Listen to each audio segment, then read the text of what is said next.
Good morning, YouTube world. My name is Joshua Coates, and your overnight success story. I haven't done that in a minute. And this is the Baby J Show. With me, I have, and then I've got to say it like 12 more times because I keep forgetting, and it's just what it is. Can you please, for the audience, say your first name and then you as well, and I'll put all of us on the screen. Go ahead. Hi everyone, my name is Daynah, and I am the event host for the Solara Luxe Fashion Show. What's going on, everybody? I'm Demetrius. I'm one of the male model coordinators for the Solara Luxe Show. Perfect. And talk louder. I got you. There you go. Yeah. Okay. All right. So we're gonna start. Yep. See, here we go. Say your name one more time. Daynah. Daynah. Yes. Demetrius. Yes, sir. Daynah and Demetrius. Yeah. Double D's. Got it. Okay. So let's start with Daynah. Yes. So I know why we're here. Okay. We're here for the Solara Luxe Fashion Show. Before I get into any of my other questions, let's start here. Why are you doing this project? So I was reached out to by the wonderful, amazing Hilda, who this is her vision. She's the director of the show, and she's really about putting together just beautiful events. She is not doing it for the money, the fame, the views, the content. She's doing it because she enjoys doing it. But it's also, we're doing it for a message, a vision. We are working with the Mahalia Project, which is to bring awareness to human trafficking. So it's not just a fashion show. We're here to promote more than just fashion, but we're also here to bring awareness to this cause. Okay, tell me what the cause is again, because I don't want to mess, I don't want to speak out of turn. Human trafficking. We're working with Mahalia Project, and they will give out educational stuff. They'll give out information, like what are the signs? What do we look for? How can we help someone who might be in these situations and help them get some help too? Okay, so now that I know that, it sounds like it is important to you. I want to ask you, and then I'm coming to you next. What is the history? Like, do you have any history in this? Like, do you know anybody? Has anything happened? Like, explain to me why you wanted to do this particular project. Human trafficking in Arizona alone is, unfortunately, we have very high numbers. This is a problem that's happening right in our own backyard. We can't avoid it. It's an unfortunate reality. I mean, you hear things about Arizona mills. You hear things about women just walking on the streets. Which is crazy. Right. How is it still happening? It's 2026. Right. And it only gets worse, right? I was supposed to wear these glasses, yeah. It only, unfortunately, gets worse. So we're trying to help combat that a little bit just by spreading this information. The more you know, the safer you can be. We all have friends. We all have women we care about. But this doesn't just happen to women. This happens to little boys. This happens to teenagers. This can happen to men. It's just that people don't hear about it enough. Like, we need to focus on all areas of just people are being taken advantage of, and we need to be aware of it. I have so many questions. Yeah. Okay, so now, Demetrius. Yes, sir. You better put that mic closer, I swear. Okay, my question to you, how, give me your role in all of this again. So I'm one of the male model coordinators. Male model coordinators. Yes, sir. Okay, so why is this mission important to you? I would say mainly it's important to me because this is something that I love to do. I've been modeling about 3 years now, and me and Hilda became good friends, and everything she does is, I would say, high level, and I wanted to be a part of that, and I was glad she reached out to me. I saw you at the last event that I was at. Yeah, the Valley Swim. Valley Swim, yeah. Mm-hmm. And so you said male model coordinator. Uh-huh. See, it just takes me 7 times to remember everything. So you being the male model coordinator, what is it that you're actually doing in your role? Like, what are you male model coordinating? So my goal or my job here is to help the other male models. Bring the mic closer. Is that loud enough? Yes. Yeah. There you So my job is to any other male models that may need help. I'm here to help them. You know, I've been doing Runway for 3 years now. So some of the other male models, they may not have been doing it as long as me, or they walk may not be as good as mine. And my job is just to help them. Okay, so let's be more specific because I don't know this world. I tried to put on the glasses and it didn't work. So like, let's just be real. What specifically can you help them with? Like, what are you helping them with? Whether it's posture or the way they walk, or even to get familiar and comfortable with the camera, I can help you with that. Okay. Yeah. I saw you had so much confidence when you were walking. Oh yeah, confidence is key. Yeah, but like, I don't know how to get that when you're walking. The only thing I know about modeling is the runway. Yeah. That's all I know, but it's like a science. Oh yeah. For Yeah. Sure. So I don't even understand. And I'm grateful that, I mean, at some point when I get a little hotter, I would love to get your help. But okay. So male model coordination. So talk to me about like your background. Like, where are you from? I'm originally from New Jersey. Okay. Yes, sir. From Jersey City, New Jersey. And how did you get into this modeling? I always wanted to model, but I was playing basketball, so my focus really wasn't there. So once I stopped playing basketball, I was in Arizona and I seen a casting. I went to a casting, and it's funny. My first casting that I went to, the co-founder of this project, Isaac, I met him there. Oh. You know, yeah, and we became good friends. We've been friends. I think that might have been his first time going to a casting too. Oh, that's really cool. Yeah. Okay. All right. Well, then that brings me to another question. So for both of you, and you guys can jump in whenever you want, how does this help you guys' relationships, your networking?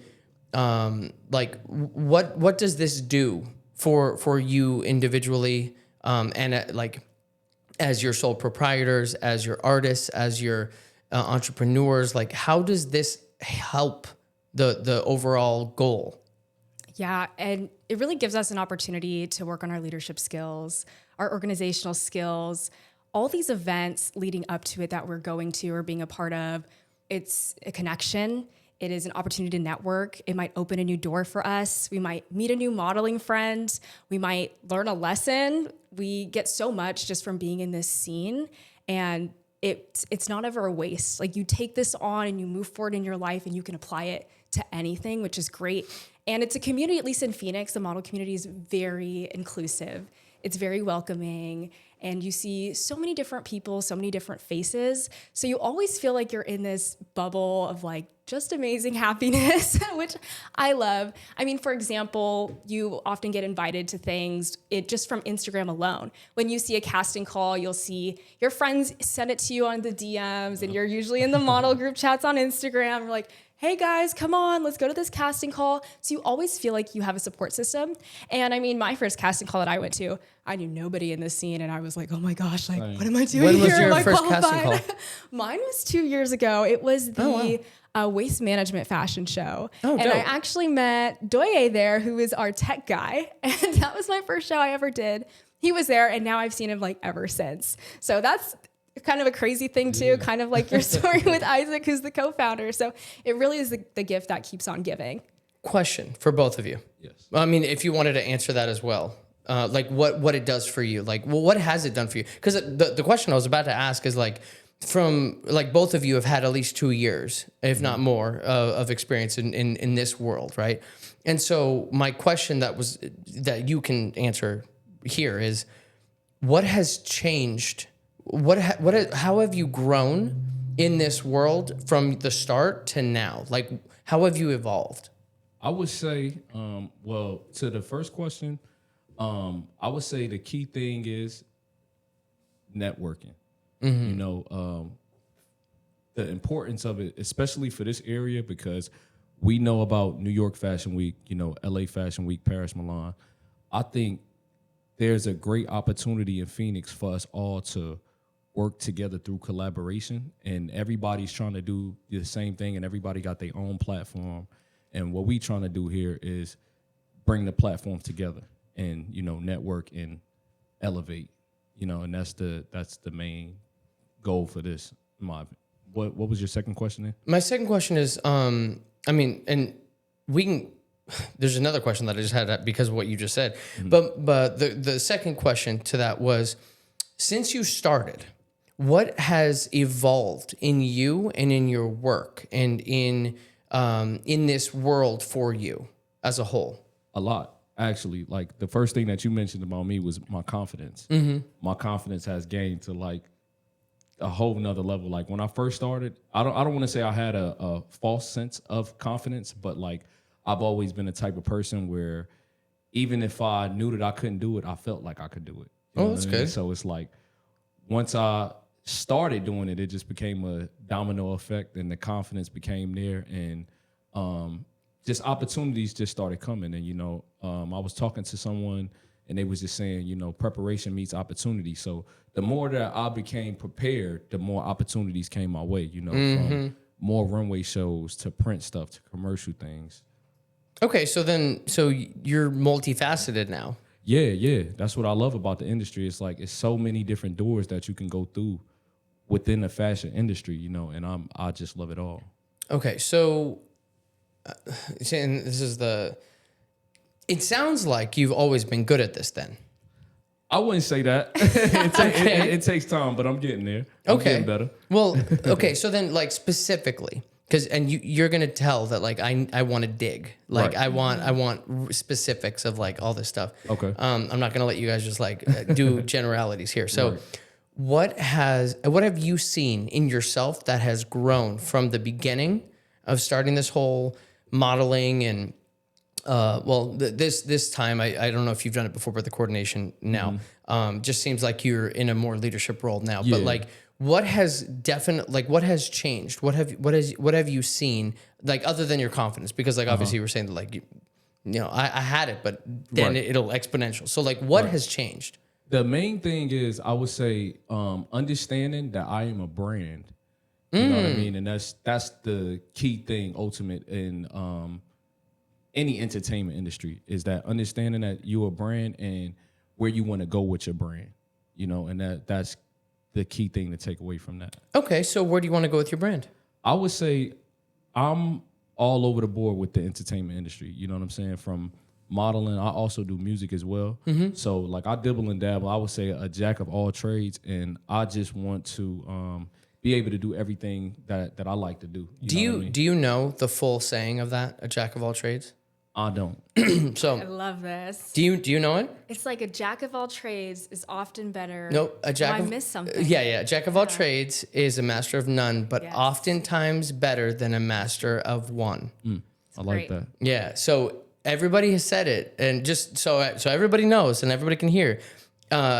Everybody says the saying, but they don't say it the whole way. Right. Okay. Yeah, That's my so- first time hearing that. Yeah. So a jack of all trades is better than somebody who only knows one thing. Yeah.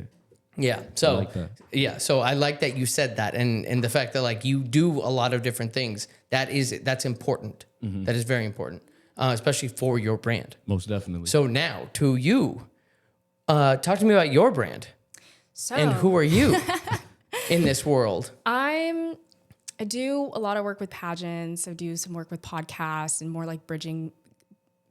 What is it? Building bridges. Bridging. Yeah. Bridging. No. That's a word. Yeah. Construction. Yeah, I'm so into Wood that. and nails and Totally. whatever you want. Yeah. This is your world. Oh yes, everyone else is just living it. But I love bringing people together. I like being a dot connector. I'm heavily involved in speech and debate and public speaking. So I do coach often. I do private coaching, and we do. Do you really? I do. I do original oratory, humorous interpretation, impromptu speech. Holy formative crap. I need speech. your help. I need your help. I do a send podcast you and the I need link. your help. Yeah. So it's great. I work with students from 9th grade to 12th grade. Well, actually, I guess from 6th grade to 12th grade. But I've been more focused on 9th grade to 12th grade. And it's really great. I get to see them from middle school to high school just really flourish and grow. And it's actually crazy how much the posture of modeling comes into these things. Like, put your shoulders back, stand up straight. You have to... Oh, that's Part so of- interesting. Yes, part of having confidence and like sounding like you know what you're talking about is just taking up space in the room. And that's by commanding with your presence. Wow. So, okay. So is that something that you teach somebody? Well, because I want to, bring it back to this whole, is that what you teach some of the models is like, how, do you bring that into like what you're doing with this project? We potentially might. We have our rehearsals that are coming up. One trick that I like to use, it's kind of like an old school model trick, is you take a PVC pipe and you put it behind yourself in your elbows. Didn't know where she was going with that. I know. It's getting a little crazy. But that's to teach you to keep your shoulders back and to make sure that you're not swaying your arms too much, because you never want to see your arms go all the way across your body. There's like a very small interesting range. Yes. Posture. Everything is very calculated. Do you do this? I don't. It's a bit different for guys, but Wait, is it different for guys? I think so. I feel like from the training that I've seen, it's definitely more girls would do that, keep their arms back. I think guys, they might have a little more control.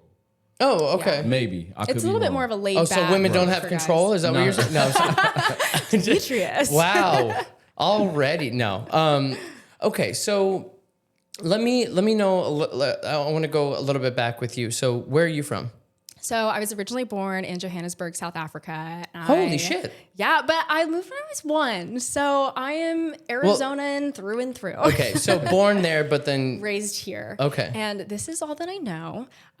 But my entire, I'd say, elementary school, childhood, I've learned so many instruments. I play about 6 instruments. Not well. Holy. Like, only 3 of them I'm like. Okay, hold on. You're breezing past that. I have always wanted to, I think it's like the dyslexia or whatever the hell it is, but like I can't, it hurts to try and read music and like learn, and the ADHD language. aspect, like that's incredible. So which ones do you do? I'll say my like primary instrument is piano. My secondary is violin, and I'll say my tertiary is cello. And those 3 I feel most comfortable with. But I tried picking up drums and bass guitar, and like don't even she tried. those are pretty hard. So give me like a couple years, and then like maybe we can have a jam session. You have 3 right now. Like the one that I you. want is I want to learn this so bad is saxophone. That's hard. Oh, is it? Okay, so we All have a of saxophone. them are hard for me. What do you? I mean, I don't even have like the lung capacity to blow into the saxophone. Like, Oh, is that what you? I didn't. Yeah. Well, all of it is like. no, that's flute. Well, okay, I don't know. Here, saxophone No. is here. I'm saying like the wind. wind instruments The wind and instruments. You brass. need to have good Yes. lungs. So I did this because you have to breathe, okay, right? fair. This, and you have to Got me breathe. there. And then I have no idea what the other ones are. But anyway, so no, that's really cool. Okay, Thank so you. then South Africa, Yes. you come here, and then give me like, I mean, speed run it, but Yes. Okay. My 8th grade year, I always felt like my heart beating whenever we'd be in English class talking about like books. And I was like, I really want to say something, but I don't know how to say it. And I feel like I don't know what I'm talking about. And what if I sound stupid? So I just joined speech and debate my sophomore year. So it really took me a year to like muster up the courage to even like try out. So made the team, but there wasn't really auditions. You just sign up. So I got lucky because now they do have auditions. So I might not have made the cut if that was the case back then. But I was heavily involved in speech and debate. I did poetry interpretation. I did policy debate. that's so cool. Thank you. crazy. Thank you. And That's so much intelligence. Like you have, like, do you do? Yeah, sorry, keep going, please. And after that, I was asked to come teach. So I taught at my old high school, just volunteering. And then I started private coaching. And then in college, I majored in philosophy with my minor in technical writing, which I know philosophy is interesting, but my emphasis was morality, This is law, incredible. and politics. And yeah, now I'm just navigating life with all this knowledge that I have in my brain. Okay, so question for you then, and then I'm going to you. So do you how are you using all of this knowledge in your like in your world, but then also here? Like how are you using all of this? Because that's so much wisdom that like I don't even know what to do with. Thank you. It's very transferable. A lot of people with philosophy, I think people don't realize it's pretty logical.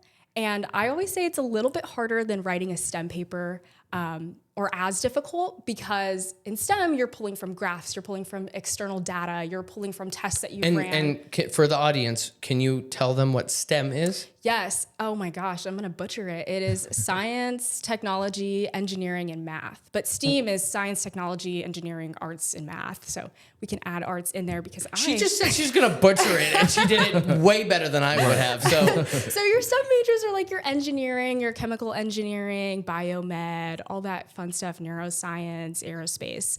And in philosophy, you don't have necessarily external stuff to pull from.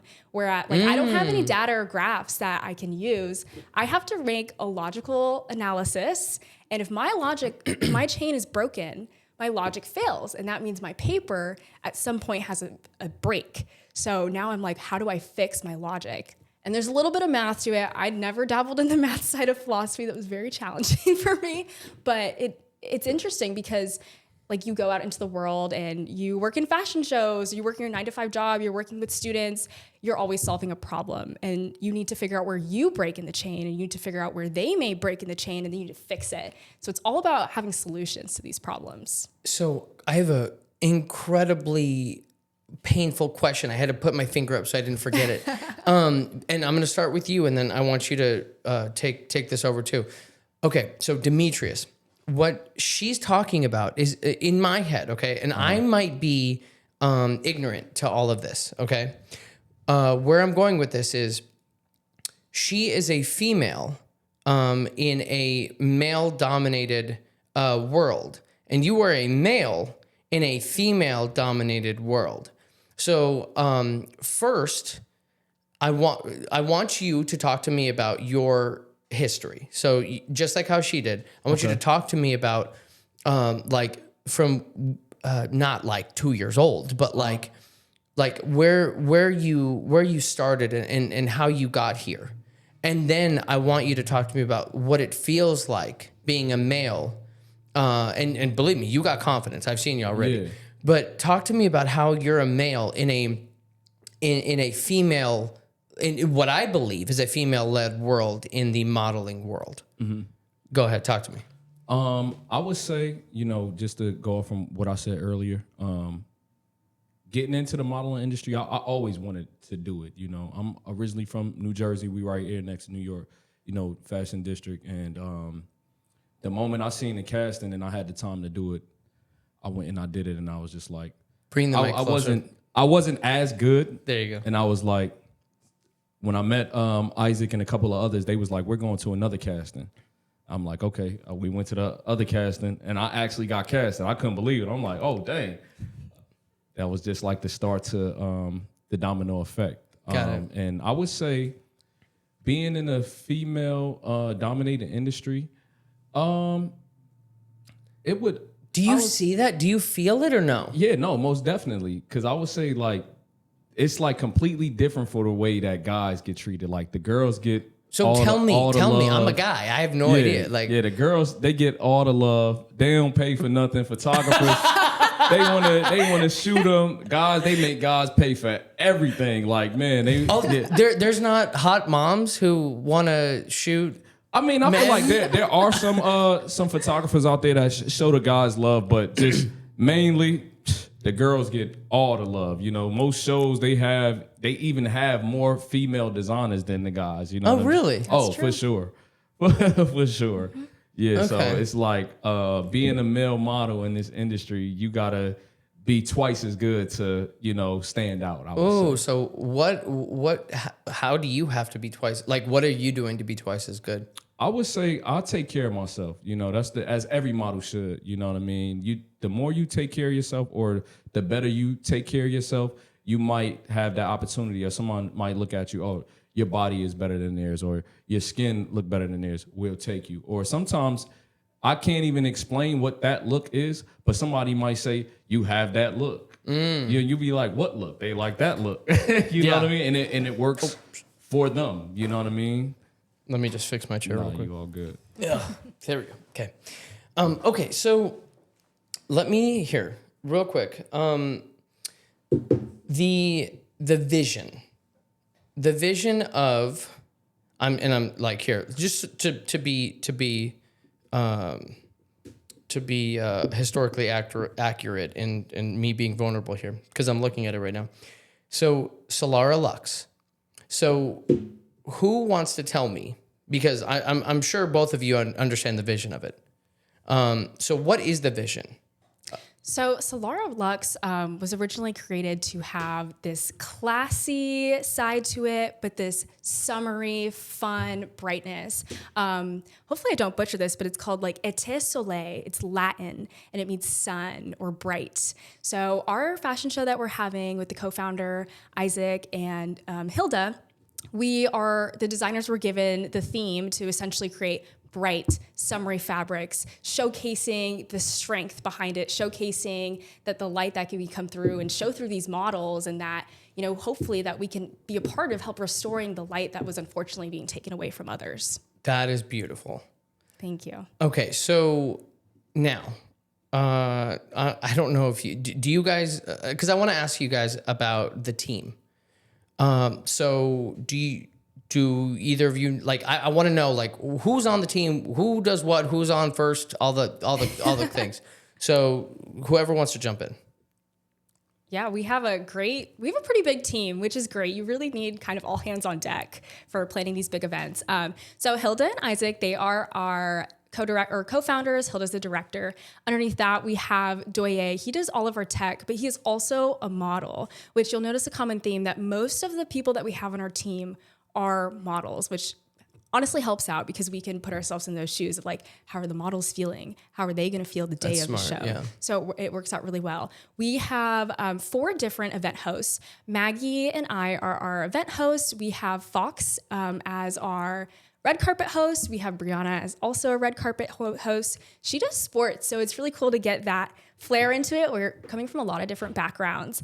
And then we also have, I feel like I'm missing some people. We have Josiah, who's one of the model coordinators. We have Amy. She has a pageant background. She is in the Miss Cuba pageant. I think she's Miss Como Cuba. I'll have to, don't fact check me. I mean, someone fact check me so I get it right. No, that's fine.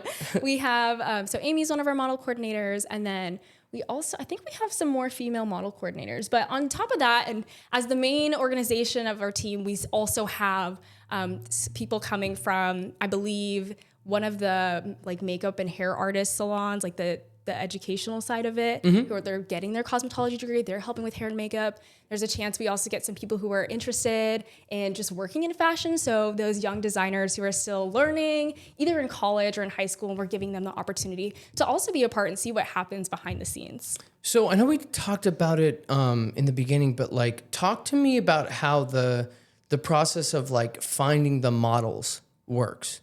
Because I only saw it from the perspective of a videographer. Like, I was just getting beautiful ladies, hot guys. They were all doing their thing, right? And they were all just like, so I don't know. So can either of you, like, actually, you tell me. Okay. You tell me, because I don't understand, and maybe you can talk from the guy's perspective. Yeah, I would say, first you put out whatever post about the casting, and it just goes back to the networking. Who knows who? Everybody sending it in the chats, and somebody telling, hey, this is the show that I'm doing. Everybody else want to do it too, especially if they've seen the work of the people that's involved. I think that's the main thing that that makes people want to come and do the show. They want to see who's involved first. Who do they know? Gotcha. Okay. So then, I mean, that's step 1, right? So then what is step 2? Step 2 is the casting, and then it just filters out the best model. Have you guys done this already for this particular one? Mm-hmm. Okay, so then, like, I mean, obviously, then you've already picked your people, but like, how do you pick a person? Like, what are you looking for? It's all detail based off of your walk, your confidence. That's the main thing. If you got a good walk, you got the confidence, and you have that look, you can be casted for pretty much any show. Another part of it is at the casting, we will ask models to walk again. And if you're a coachable person, do not think that you're not good enough to show up to a casting call. Like we're not just taking the best of the best all the time. Like some people, we want to build a team. We want to build a connection with the model who's maybe newer to the scene, which I feel like is what happened to me. My walk needed a lot of work. I ended up getting casting, but they saw that I was determined to do it again. I'm like, okay, can you walk again? But I feel like also a good person. I feel like you had like, you know, from the background that you were talking about, like you have this understanding of like, just like, I mean, how do I even say this? You, maybe, I don't know, I wasn't there, right? But like maybe your walk wasn't perfect, but you were coachable and teachable.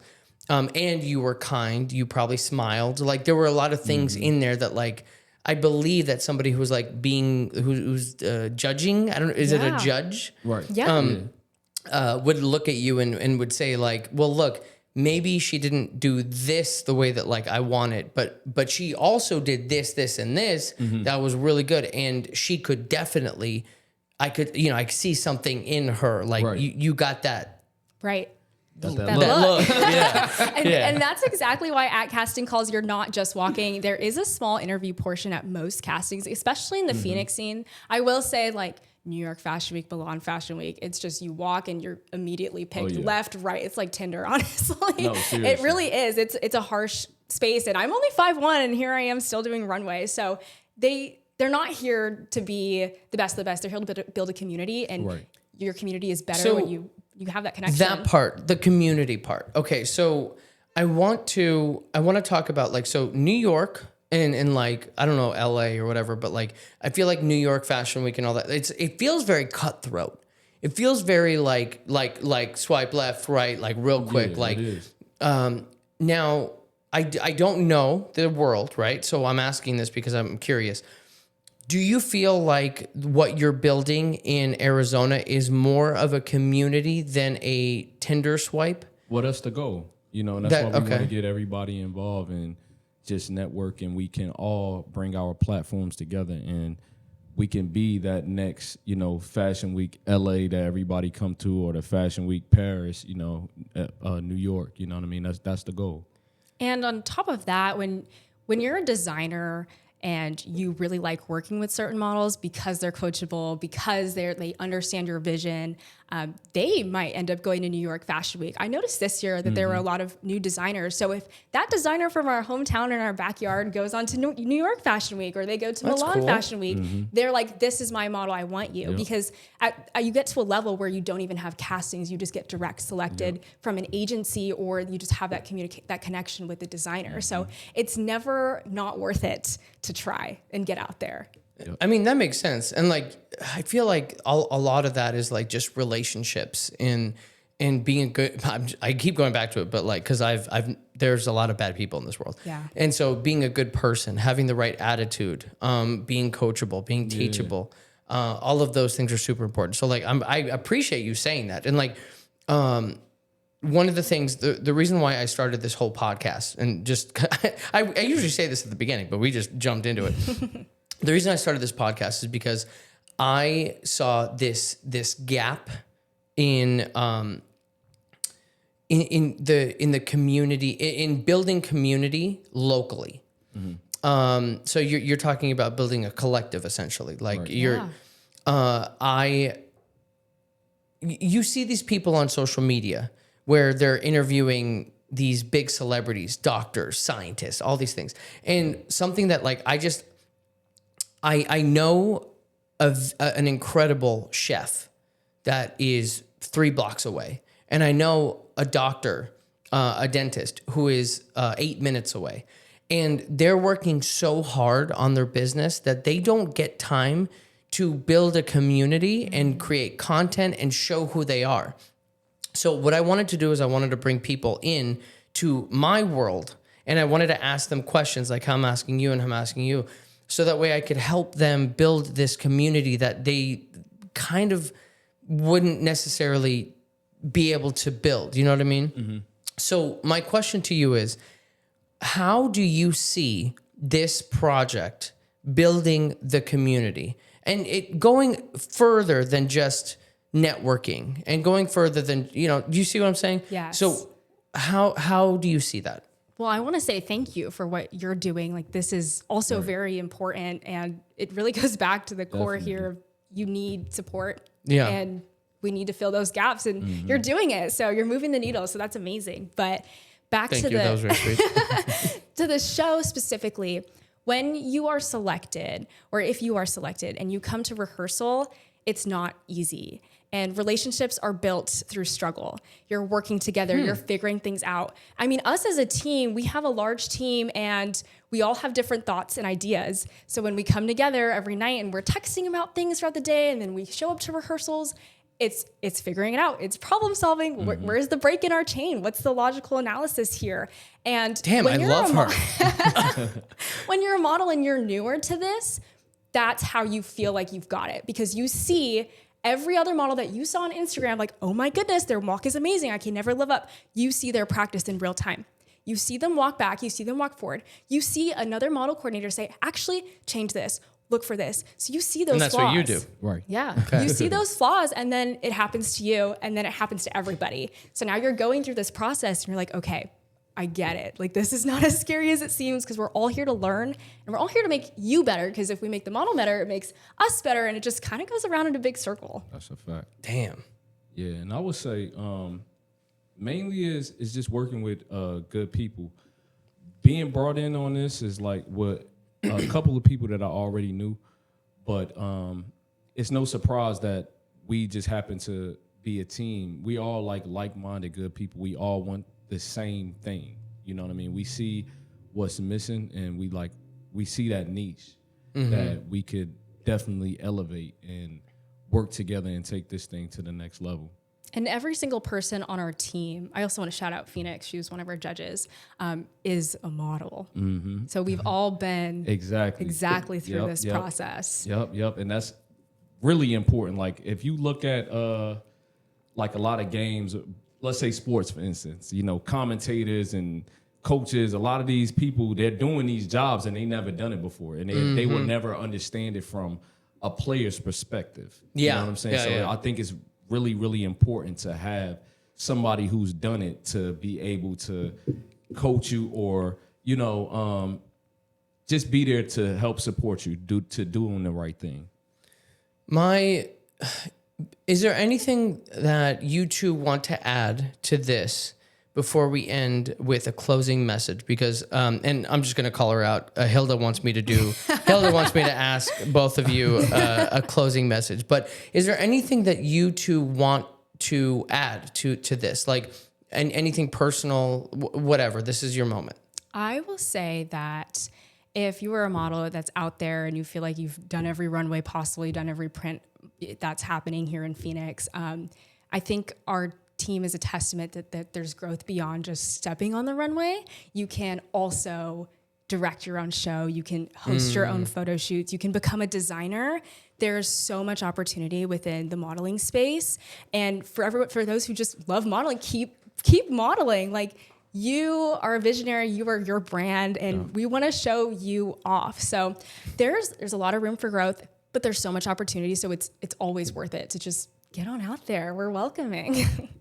Yeah. And I would, to piggyback off of that, like she said, you know, you could do it all. And I'm looking forward to seeing like all the styles of the show, from the summer style vacation looks to the couture looks to the luxury streetwear looks. You know, my brand, Humble Vision, will be one of the designers in there. You know, I partner in it with my guy, Marquise from New Jersey. And we're looking forward to bring a high fashion street luxury look to this runway. That's awesome. Can I buy your shit? Most definitely. I want that. I don't know. I'll like, bring you something for sure. Oh, you don't have to, but like, that would be pretty fucking cool. I will. Okay, bye. Love you. Okay. Okay, you didn't have to. I'm not. I'm leaving this in. Close the door, though.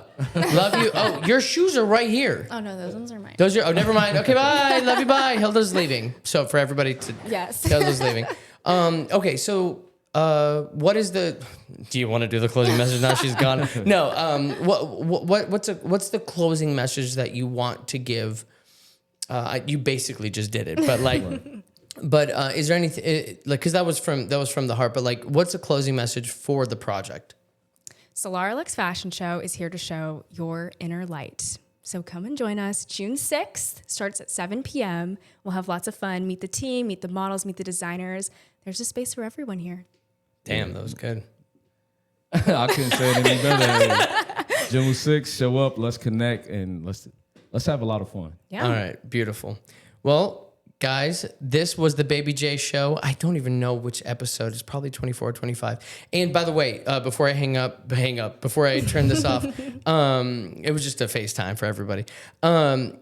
You two are invited to the Baby J show reunion because you were on the podcast, not Hilda. You two were on the podcast.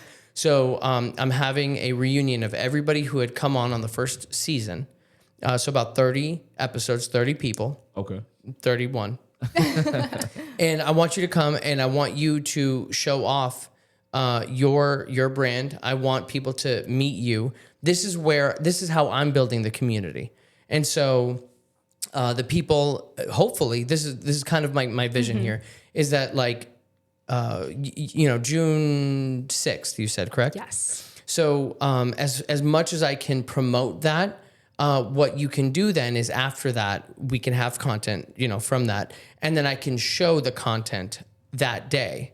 So that way we can bring more people awareness to what you do, Right. How you're helping, how you're building the community in your own way. Okay. That's amazing. Thank you for that invite. And we Yeah. definitely want to be a part of I'll helping be there. you bridge this community, stitch it all together, Yeah, and make a beautiful photo. Yeah, I love It'd it. be really, really beautiful. Yeah. All right. Before I hang up, tell them your first and last name and where to find you. I am Daynah Andrews. You can find me on Instagram at daynah_. Go ahead. And I am Demetrius Love. You can find me on Instagram at It Be Like That Sometimes. Seriously? That's real. Seriously. That's my name. Can you spell it just in case? I got you. BELIKESOMETIMES. No underscore, no nothing? No underscore. See? Okay. It be like that sometimes. It'd be like that sometimes. All right, beautiful. Well, thank you guys so much. Have a good night. Bye, everyone. Yes, sir.